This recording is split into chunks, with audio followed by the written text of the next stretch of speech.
Si bé sempre prioritzarem el contingut dels nostres fulls de càlcul, també hem de tenir cura de l'aspecte. Imaginem el següent cas. Tenim un producte en el qual voldrem comptabilitzar tant capses com garrafes com litres. Ja tenim preparat el sumatori. Introduïm la informació. Com podem comprovar, la suma és 18. I ara pensem que volem millorar l'aspecte del nostre document incloent les unitats. Podria posar un títol, seria una bona opció, però en aquest cas volem posar-ho amb la mateixa xifra. Per tant, procedeixo a indicar 5 capses. El resultat, com hem pogut comprovar, és que ja no fa el sumatori. Si ara repetim el procés amb 6 capses, comprovem que només suma els valors 4 i 3. Fins i tot podria donar un error anomenat valor. La primera solució que se'ns acut és indicar la xifra en una celda i utilitzar la celda del costat per posar les unitats. Però aquesta és una solució poc professional i que a més en aquest cas és inviable, ja que aquí hi hauran d'anar les garrafes. Haurem d'utilitzar opcions d'Excel. Concretament utilitzarem el format personalitzat. Esborrem aquests valors, restaurem aquest i anem a aplicar aquesta opció. Això sí, seleccionarem les celdes corresponents. Som-hi, doncs.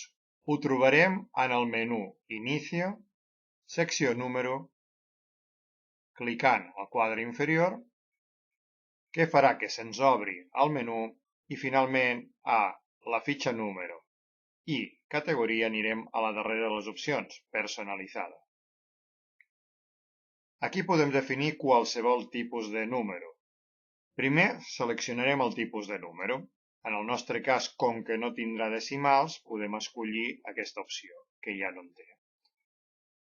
I ara afegirem al darrere i amb un espai per separar-ho del número, la unitat. En aquest cas, capses. Com que capses és una paraula que Excel no entén, ho escriurem entre cometes.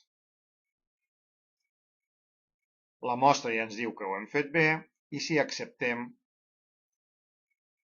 ho veiem aplicat i el sumatori és correcte.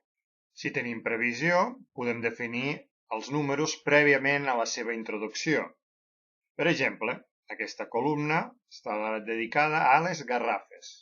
Per tant, repetim el camí. Menú Inicio, Número, quadre inferior, anem a Personalitzades, triem el número més adient, de nou sense decimals, i li afegim la paraula entre cometes, en aquest cas, garrafes. Acceptem. El format ens està esperant i quan apliquem el primer dels números ja m'ho fa correctament. I podem fer tota mena d'operacions amb aquests números. Per exemple, en aquest cas seria el més correcte, agafar les capses i multiplicar-ho per les 4 garrafes que contenen. La resta de celdes ens està esperant. Repetim-ho un darrer cop pels litres. Em situo a la celda, vaig a Número, Personalitzada, torno a triar el número i entre cometes escric litres. Accepto. En aquest cas, farem la multiplicació de 20 garrafes pels 5 litres que conté cadascuna d'elles. Però aquí ens hem oblidat de seleccionar la resta. Efectivament, no m'està posant la paraula litres. Podria estirar i hagués solucionat aquest problema. Però així farem un recordatori. On es posen els formats personalitzats un cop definits?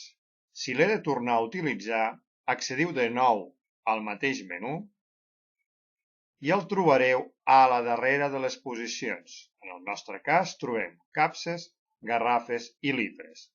Només caldria seleccionar-lo per tornar-lo a utilitzar. Òbviament tenim una altra solució, com podria ser el copiar formato. Si l'utilitzo, ja m'estarà esperant el format. Ara només caldria estirar la funció. I de nou obtenim un aspecte molt més acurat i professional pels nostres documents.